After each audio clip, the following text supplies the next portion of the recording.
Hello friends. हमने हमारे next lecture में देख लिया था Werner's theory and electroneutrality principle etcetera. इसके अगले लेक्चरों में लिगेंड्स के नेम उसके बारे में भी डिस्कस किया हुआ है।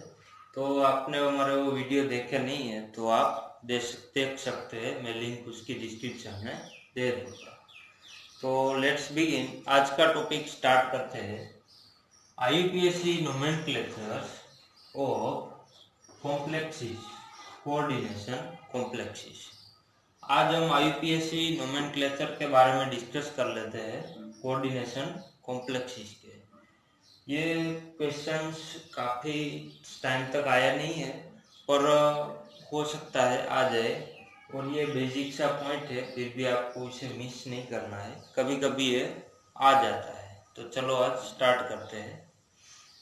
तो पहले क्या है कि कॉम्प्लेक्स है हमारा जो आयोनिक कंपाउंड होता है, यानी कि पॉजिटिव एंड नेगेटिव पार्ट्स में आप लाइक NaCl, उसको आप लिख सकते हो Na plus and Cl minus, ऐसे कॉम्प्लेक्स को लिख सकते हो।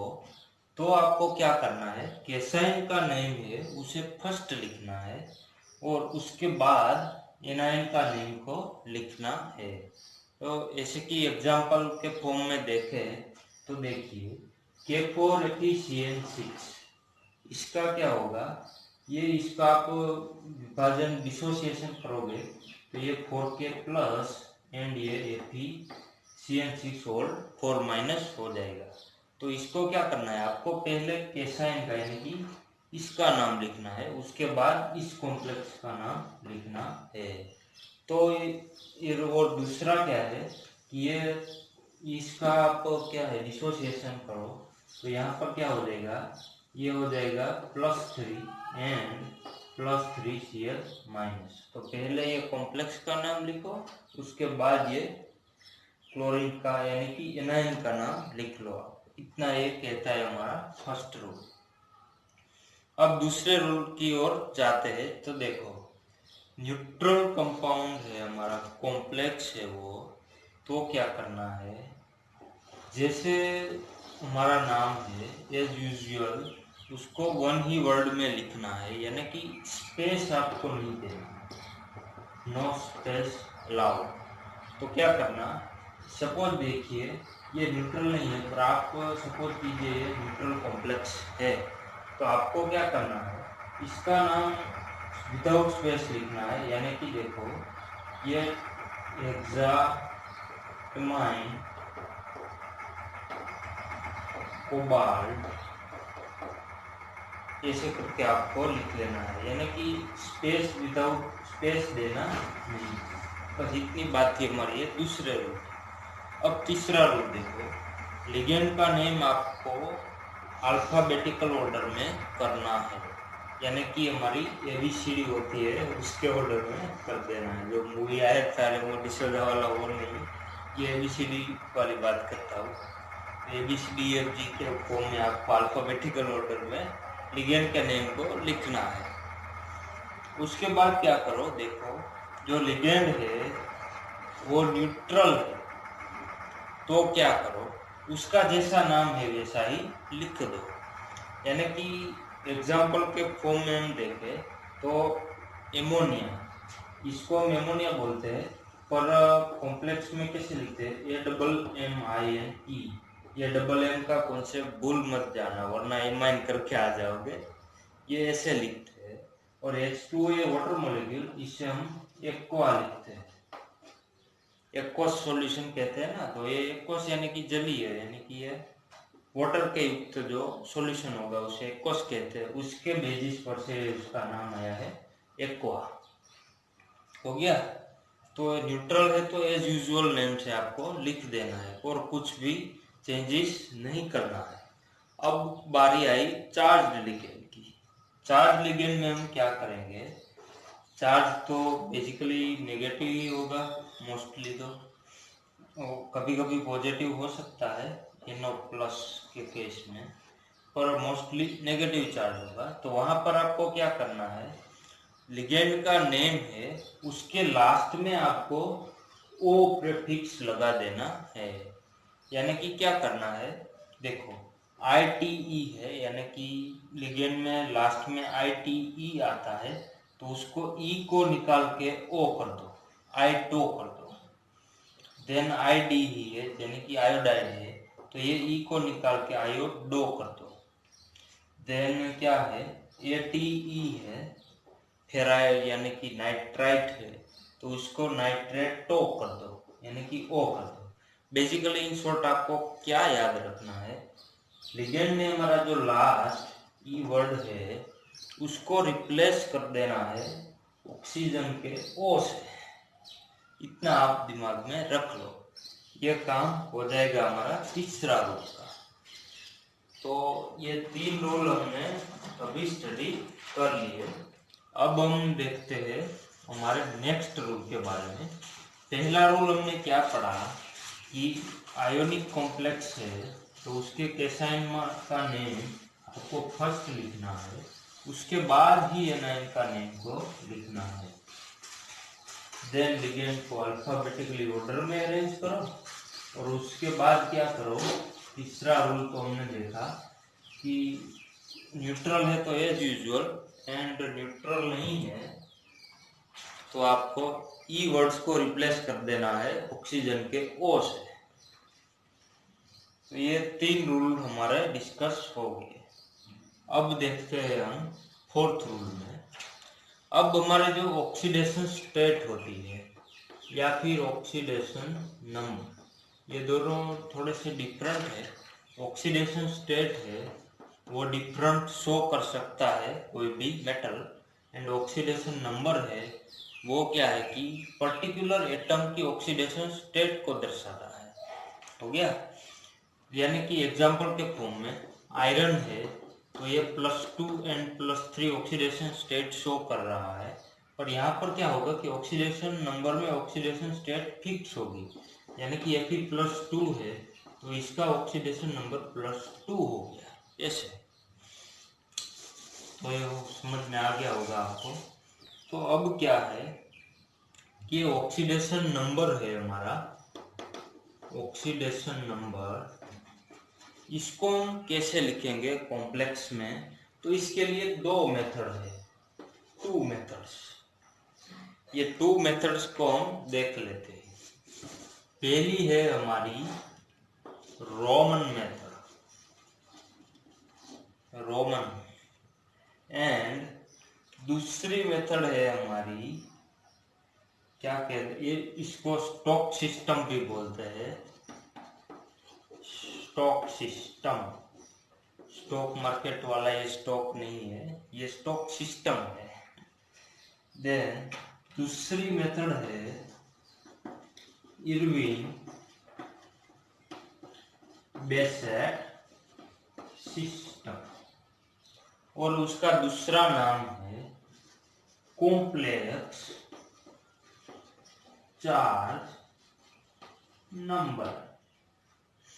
तो यहाँ पर बेसिकली आपको क्या करना है, यहाँ पर देखो मेटल है कॉम्प्लेक्स के अंदर, उसकी जितनी ऑक्सीडेशन, उसका जितना ऑक्सीडेशन नंबर है उसको आपको मेटल के नेम लास्ट में लिख के, मेटल का नेम लास्ट में लिखना है, उसके बाद कौंस करना है, और ये कौंस में आपको ऑक्सीडेशन नंबर लिखना है, और वो भी रोमन सिस्टम है।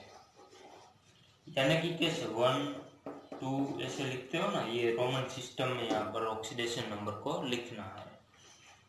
और ये हमारी इरविन बेसेट सिस्टम है, उसमें क्या करना है कि मेटल का नेम आप लास्ट में लिखते हो कॉम्प्लेक्स में, तो उसके बाद कॉम्प्लेक्स के पर जो चार्ज है, ओवरऑल चार्ज कॉम्प्लेक्स का, ओवरऑल चार्ज, उसको एज यूजुअल लिख देना है। कहाँ पर, मेटल के नेम के बाद। ये 2 मेथड थी हमारी ऑक्सीडेशन नंबर को डिनोट करने के लिए। तो अब देखिए हम इसके एग्जाम्पल को भी देख लेते हैं ताकि आप कंफ्यूज ना रहो। तो चलो देखते हैं हम Pt NH3 4+2 ये हमारा कॉम्प्लेक्स है।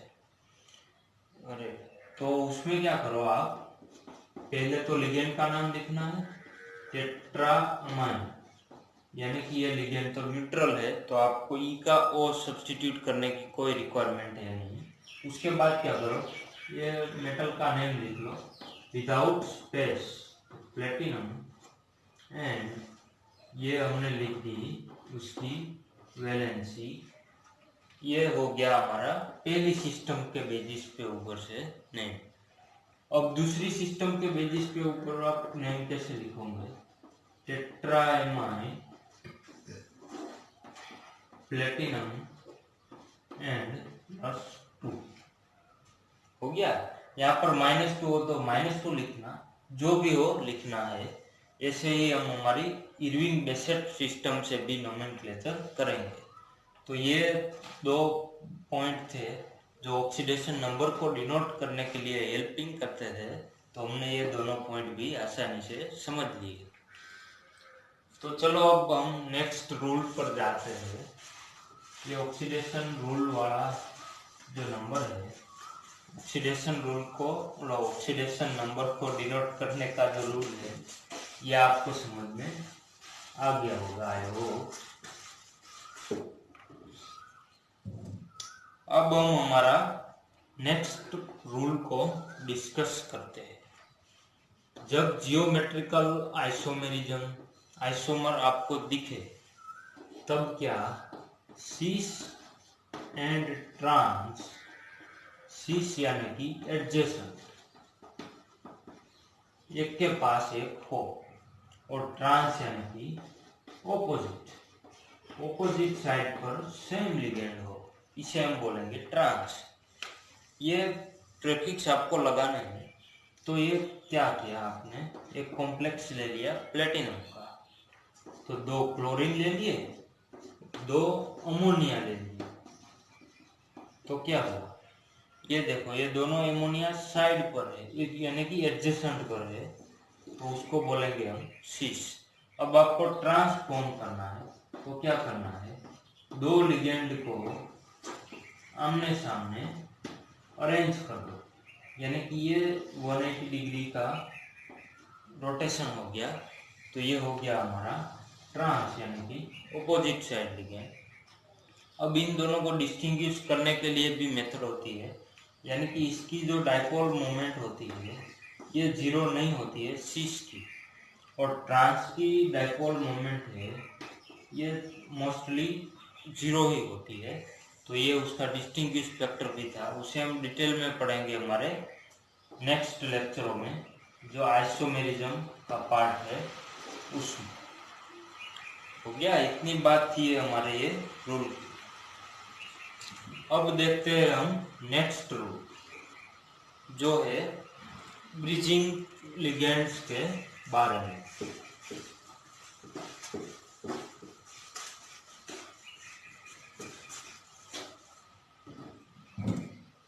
तो अब देखिए आप, ब्रिजिंग लिगेंड है, इसको आपको न्यू से रिप्रेजेंट करना है। ये लिगेंड कीजिए 2 मेटल को अपना इलेक्ट्रॉन पेयर शेयर कर रहा है, तो यहाँ पर μ2 लिखना है। देन उसके बाद ये लिगेंड का नेम लिखना है। देन ये लिगेंड है, ये 3 मेटल को अपना इलेक्ट्रॉन दे रहा है, तो आपको क्या करना है, μ2 की जगह μ3 और लिगेंड का नेम लिख देना है। जैसे ही 4 का केस होता है, यानी कि एक लिगेंड है वो 4 मेटल को इलेक्ट्रॉन डोनेट करे, यानी कि ये टेट्राडेंटेट लिगेंड है, तो उसको आपको, और ये ब्रिजिंग के फॉर्म में एक्ट करना चाहिए, तो ये हो गया μ4 लिगेंड को लिखना है। टेट्राडेंटेट यानी कि एक ही मेटल को डोनेट करता है तो नहीं लिखना है, ये 4 डिफरेंट मेटल या सेम मेटल को इलेक्ट्रॉन डोनेट करता है, तभी आपको μ4l लिखना है। तो ये बात थी हमारी ये ब्रिजिंग लिगेंड के बारे में। अब उसका एक एग्जांपल देख लेते हैं, वेरी फेमस बेराइल एसीटेट का एग्जांपल है ये। उसका नेम क्या है आप देख लो, mu 4 oxo hexa acetato, mu 4 oxo hexa acetato, और ये भी ब्रिजिंग में है एसीटेटो भी, यानी कि hexa mu acetato, then without space beryllium oxidation state 2, then उसको और भी नाम देते थे वो भी लिख लिया हमने, यानी कि 2 नेम्स में आप लिख सकते हो, बेराइल एसीटेट या फिर न्यूपोर ऑक्सो हेक्सा न्यू एसीटेटो बेराइल बेरिलियम 2। तो अब इसके स्ट्रक्चर के बारे में थोड़ी सी डिस्कस कर लेते हैं। तो इसका स्ट्रक्चर आपको ड्रॉ करना है, तो कैसे ड्रॉ करोगे? पहले तो आपको टेट्रा बेराइल यानी कि 4 बेरिलियम एटम को कर लेना है। ये क्या है? टेट्रा होगा, टेट्रा बेरिलियम 2, यानी कि 4 टाइम बेरिलियम एटम है। अब क्या करना है, ये जो न्यू 4 ऑक्सो है, यानी कि 4 मेटल्स में वो कंट्रीब्यूट कर रहा है, यानी कि 4 बेरिलियम एटम में वो क्या है कंट्रीब्यूट कर रहा है, ब्रिजिंग की तरह कर रहा है। तो यहाँ पर लिख लिया हमने ऑक्सीजन एटम। अब ये ब्रिजिंग के फॉर्म में आप डिनोट करा, हो गया। उसके बाद क्या करना है, हेक्सा एसीटेटो यानी कि 6 एसीटेटो के मॉलिक्यूल है। एसीटेटो को हम कैसे लिखते थे, CH3COOH था हमारा, उसमें से हमने हाइड्रोजन को रिप्लेस कर दिया और क्या आ गया CH3COO-। तो इसे हम बोलते थे एसीटेटो लिगेंड। तो चलो उसको भी लिख लेते हैं। यहाँ पर क्या कीजिए, oxygen carbon and oxygen then CH3, ऐसे करके आप सारे के सारे एसीटेटो एटम 4 साइड लिख लो, oxygen carbon and then CH3 group and oxygen. दोनों ऑक्सीजन है वो बेरिलियम एटम को डोनेट करते हैं। फिर यहाँ पर भी ऐसे और यहाँ पर भी ऐसे लिख लिया हमने ये। तो हमारे 4 एसीटेटो मॉलिक्यूल है वो ब्रिजिंग की तरह एक्ट कर गए, और हमें क्या करना है 6 बेरिलियम एटम को 6 एसीटेटो लिगेंड को हमें ब्रिजिंग की तरह एक्ट कराना है।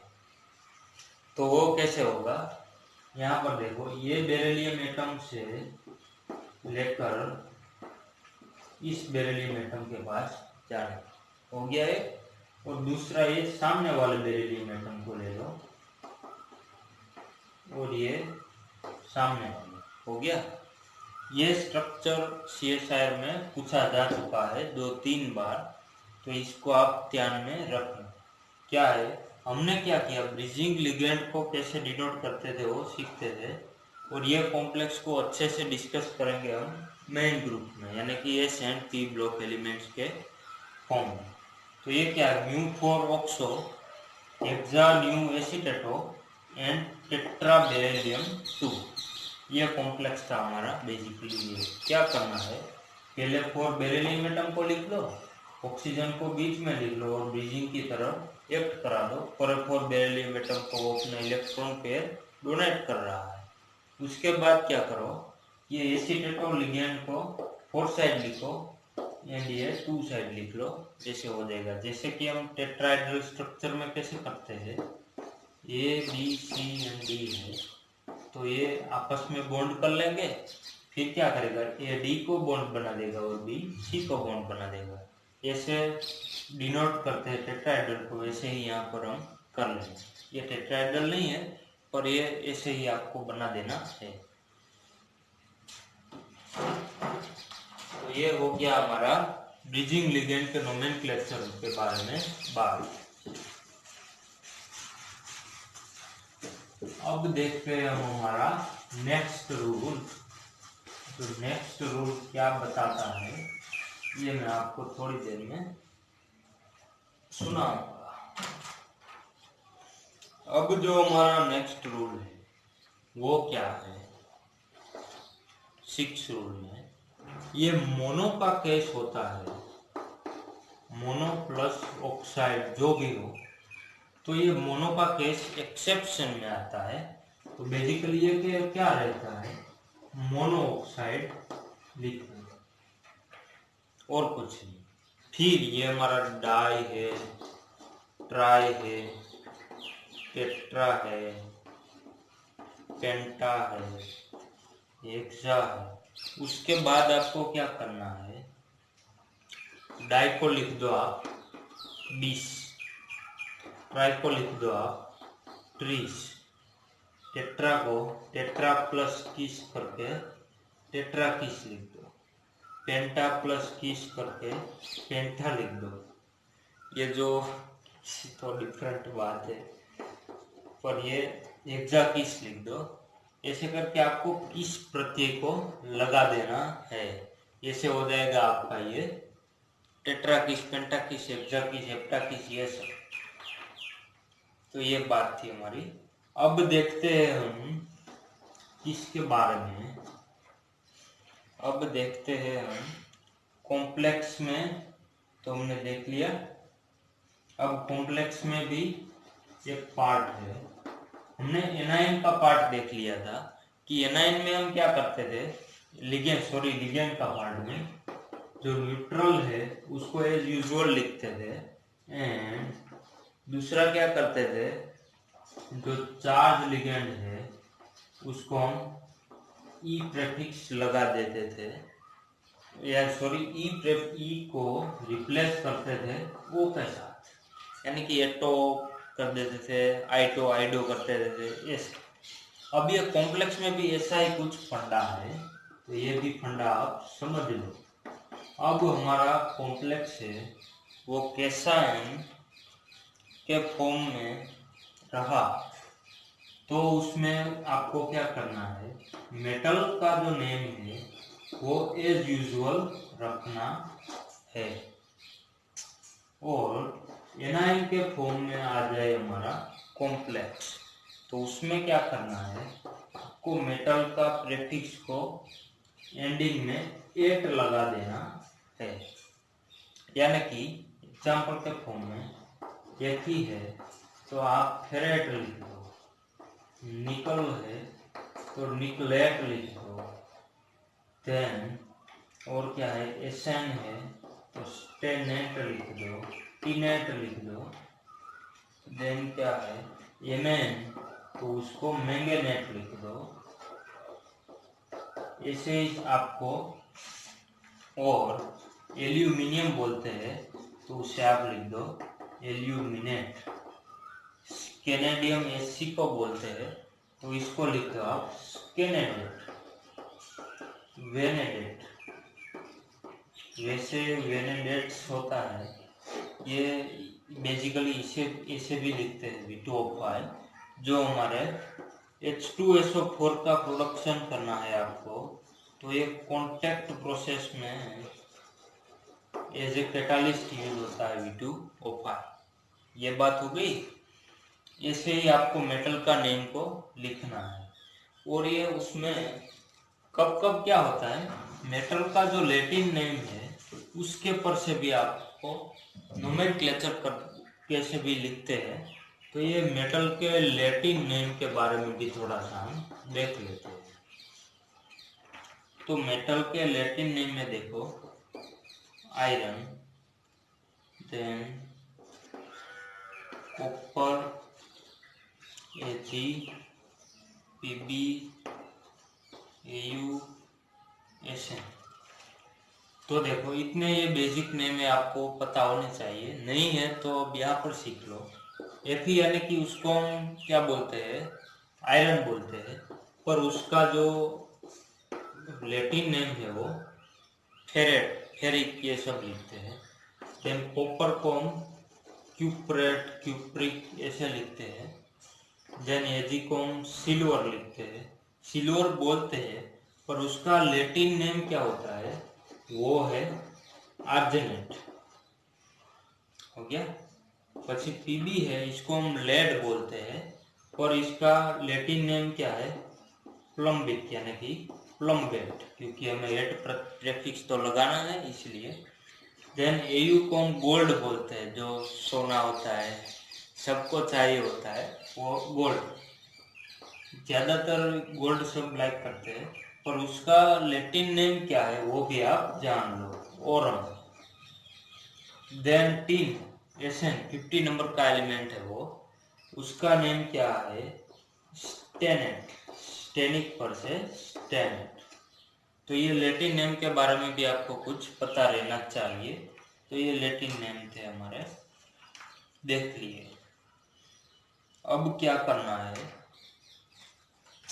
अब हम कुछ प्रेफिक्स देख लेते हैं वाटर के बारे में, क्योंकि वाटर है ना, ये साला एक्सेप्शन केस है, इसको आपको अच्छे से याद रखना है। और वाटर के बिना तो लाइफ भी नामुमकिन है।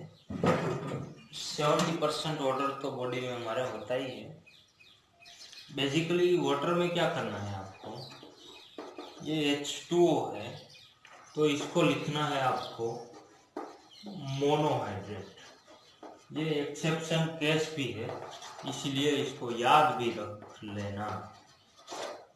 देन आप H2O ले लो, 1/2 H2O, यानी कि 1.5 H2O। तब क्या होगा, इसको हमें लिखना है सेस्क्विहाइड्रेट। हो गया।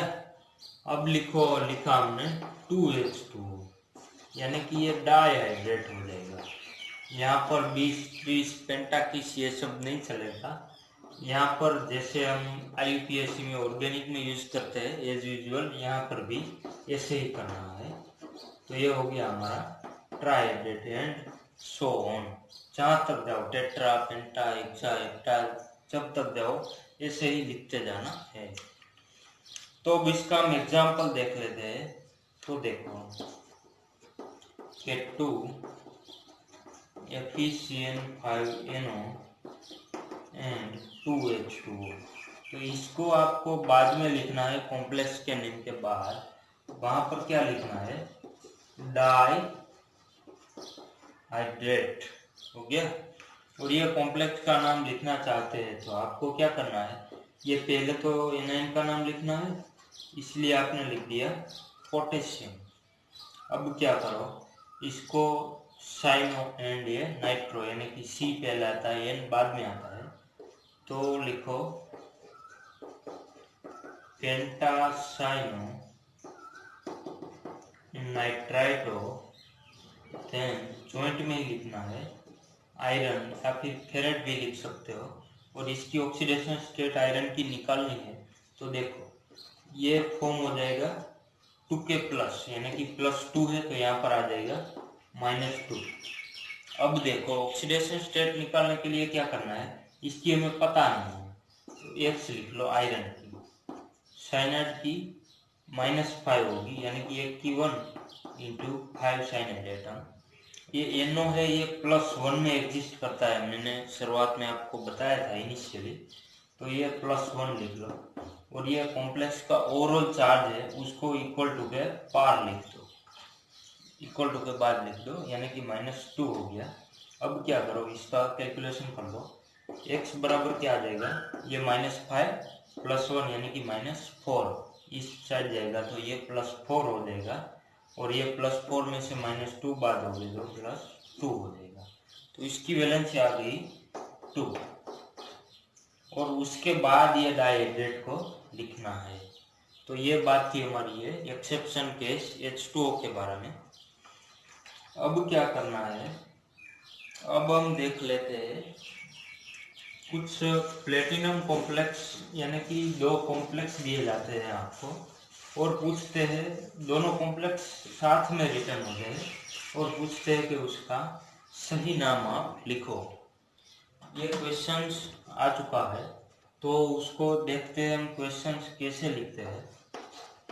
PtNH3 4 and PtCl4। मैं एक केस आपको समझा देता हूँ, उसके बाद आप अलग केस कैसा भी होगा आप कर लोगे। तो इसका आपको नेम लिखना है, नेम भी दिया होता है ऑप्शन में, पर क्या है कि आपको ये वैलेंसीज के बारे में कंफ्यूजन रहता है कि उसका कॉम्प्लेक्स का चार्ज या फिर वैलेंसी हम कैसे लिखेंगे। तो इसमें आपको मेथड यूज करना है हीट एंड ट्रायल। ये मेथड हम हमारे लाइफ में कहीं भी यूज कर सकते हैं। सपोज कीजिए आपको कुछ आता नहीं है, तो आप क्या करो, ट्राई करो सीखने की, उसके बाद आपको रिजल्ट मिलेगा। नहीं मिलता है तो दोबारा ट्राई करो, सीख लो, पर ट्राई करना मत छोड़ो। तो ये बात है हमारी हीट एंड ट्रायल मेथड के बारे में। तो चलो हम हमारे पॉइंट पर ही आ जाता है। तो क्या है, प्लेटिनम है ना, ये बेसिकली 2 वैलेंसीज में मोर स्टेबल रहता है। पहली तो होती है उसकी +2 और +4। ये दोनों में से एक वैलेंसी में ये एग्जिस्ट करेगा, इसमें ज़्यादा स्टेबल रहता है इसलिए। तो देखो ये +2 वैलेंसी शो करता है, तो आपने यहाँ पर चार्ज लिखना है। तो ये चार्ज में कैसे करो कि सपोज करो आपने इस कॉम्प्लेक्स का चार्ज लिख लिया +1 और इस कॉम्प्लेक्स का चार्ज लिख दिया -1। तो अब देखो ऑक्सीडेशन स्टेट +1 आ गई और इसकी आ गई +3 आ गई। क्यों? क्योंकि आपने यहाँ पर -1 लिखा है, तो क्या होगा, ये -1 के फॉर्म में से ये -4x, तो ये -4 इस साइड जाएगा तो ये +4 हो जाएगा, ऐसे ये +3 आ जाएगी। यानी कि एक की वैलेंसी +1 है, एक की 3 है, तो उसमें तो कुछ रहा नहीं, यानी कि बैलेंस नहीं हुआ ऐसा। 1 और 3 वैलेंसी वैसे भी प्लेटिनम शो नहीं करते हैं, तो हम कैसे ये लिख सकते हैं, ये तो नामुमकिन है।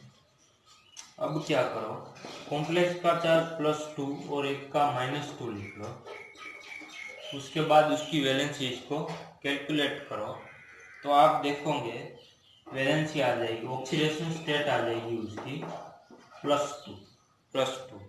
तो ये हम कंसिडर कर सकते हैं कि ये केस हो सकता है। फिर भी हम नेक्स्ट चेक कर लेते हैं, +3 -3 एंड +4 एंड -4। ये दोनों केस में आप वैलेंसी निकाल के देखना, +3 -3 आएगी एंड +4 एंड 0 आएगी। तो ये 0 वैलेंसी शो नहीं करता और -3 भी शो नहीं करता, तो ये दो केस तो हमारे हो जाएंगे गलत।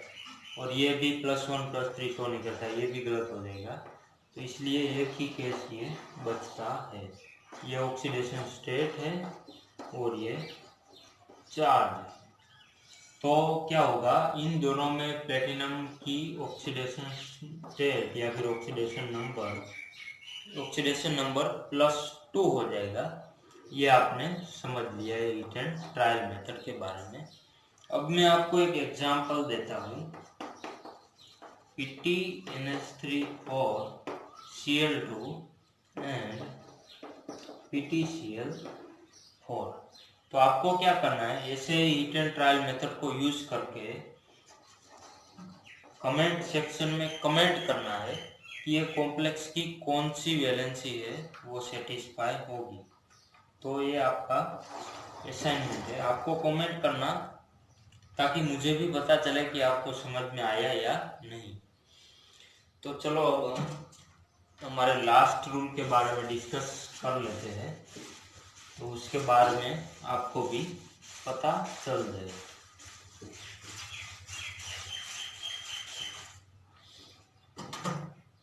तो देखो, अब हमने सब कुछ देख लिया, अब हमें देखना है आइसोमर्स नेमिंग। तो आइसोमर्स में बेसिकली क्या है, पहले तो आप सिस एंड ट्रांस के बारे में समझ लो। ये तो मैंने समझाया था, बाद में भी फिर भी बता देता हूँ। सिस यानी कि एडजेसेंट पोजीशन पर दो लिगेंड सेम। ट्रांस यानी कि ऑपोजिट साइड में दो लिगेंड सेम हो। ये हमारी सीस एंड ट्रांस के बारे में बात थी। अब हम एग्जांपल लेते हैं। किसी भी मेटल को ले लिया आपने, ये लिगेंड ले लिया दोनों साइड में और ये बी लिगेंड उस साइड में ले लिया, तो क्या है कि ये दो लिगेंड सेम साइड पर आ गए, तो इसलिए हो जाएगी ये सीस। अब क्या करना, दो लिगेंड को ऑपोजिट लिख लो। यहाँ पर कोई भी लिगेंड हो कुछ भी फर्क नहीं पड़ता, दो लिगेंड आपको ऑपोजिट साइड में दिख जाए तो ये आइसोमर हो जाएगा आपका ट्रांस। चलो और अब देख लेते हैं दूसरे आइसोमर्स के बारे में, फेस एंड मड। उसको हम क्या कहते हैं, अगले लेक्चरों में अच्छे से डिस्कस करेंगे। तो ये फेस एंड मड में बेसिकली क्या है, तीनों के तीनों लिगेंड सेम आ जाए एक ही साइड पर, तो ये हो जाएगा हमारा फेस आइसोमर। अब मर आइसोमर में क्या है, मेरिडियनल जो एक्सिस होती है हमारे अर्थ की वैसे रहना चाहिए, यानी कि कैसे ऐसे फॉर्म होना चाहिए। ये मेरिडियनल एक्सिस है हमारे अर्थ की। तो अब इसमें क्या होगा कि देखो एक Cl आपने यहाँ पर बना लिया और एक यहाँ पर बना लिया और एक ये H2O बना लिए तीनों साइड। तो ये देखो ये मेरिडियनल एक्सिस हमारी अच्छे से फॉर्म हो रही है, तो इसे बोलेंगे हम मर आइसोमर। देन अब क्या देखना है, देखो लिगेंड है, लिगेंड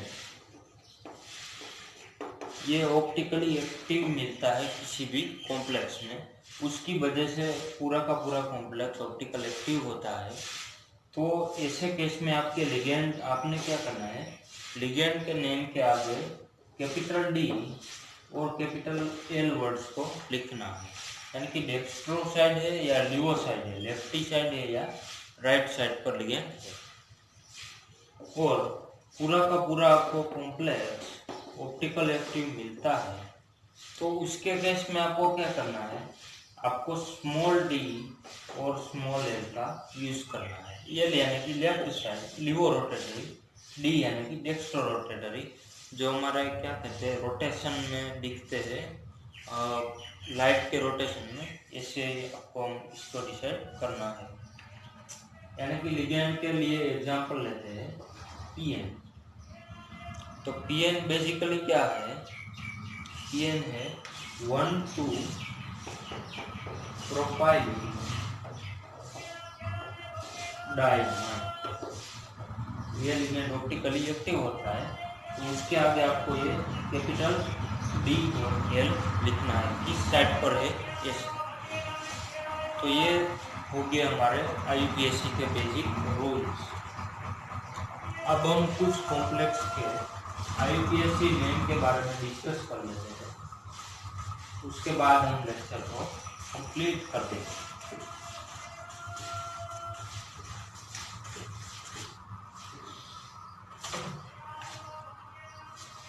तो देखो, अब देखो ये NiCO4, इसको कैसे लिखना है, ये CO यानी कि न्यूट्रल लिगेंड है, तो ये तो एज यूजुअल नेम पर लिखा जाएगा टेट्रा कार्बोनिल निकल जीरो ऑक्सीडेशन स्टेट है इस कॉम्प्लेक्स की, तो इसको आपको ऐसे लिखना है। अब दूसरा कॉम्प्लेक्स लेते हैं PCl6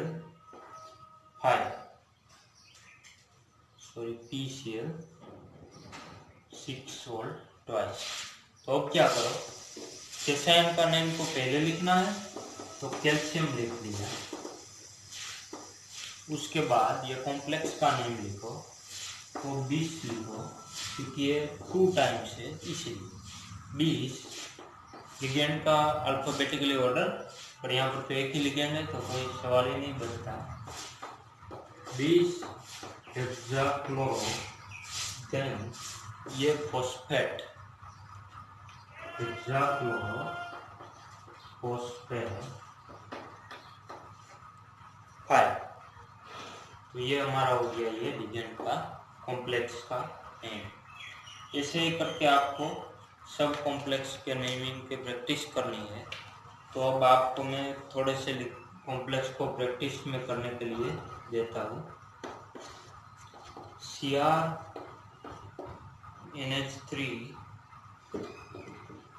thrice Cl3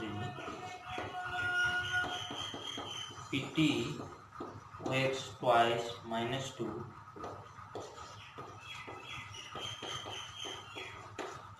CrH2O 5 Br +2 FeOH4 minus, then fifth CuNCl4 -2। तो ये 5 कॉम्प्लेक्स है।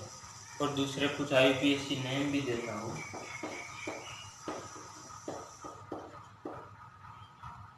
हेक्सा ब्रोमो प्लेटिनम -2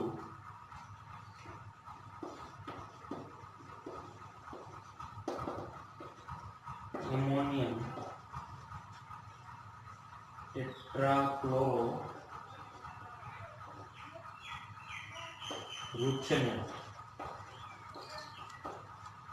-1 इसका भी। और ये लास्ट दे देता हूँ तीसरा ट्रिस इथाइलिन डाइमाइन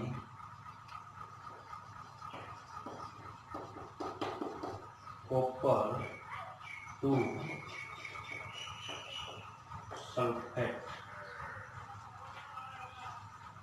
तो आपको क्या करना है, ये यानी कि आपको मैं प्रैक्टिस के फॉर्म में देता हूँ। हमने जो आज के जो रूल्स डिस्कस किए IUPAC नेमिंग के बारे में, ये सब आपने पढ़ लिए अच्छे से। उसके बाद ये सब आप नेमिंग अच्छे से कर पाओगे। ये 3 और ये 5, इन 5 के नेम्स आप कमेंट सेक्शन में कमेंट कीजिए और अपने आप से भी प्रैक्टिस कीजिए। दोनों ही मेथड में, जो हमने रोमन वाली ली थी और ये स्टोक बेसिस वाली थी ये, एंड दूसरी मेथड जो हमने कॉम्प्लेक्स के 4 नंबर वाली ली थी, ये दोनों मेथड को आपको नेम कमेंट करना है और इसको प्रैक्टिस कर लेना है, ताकि आपका IUPAC नेम और भी स्ट्रॉन्ग हो जाए। इसलिए तो इतनी बात थी हमारी ये IUPAC नोमेनक्लेचर और coordination complexes. So thanks for watching and हमारे चैनल को INOKI एजुकेशन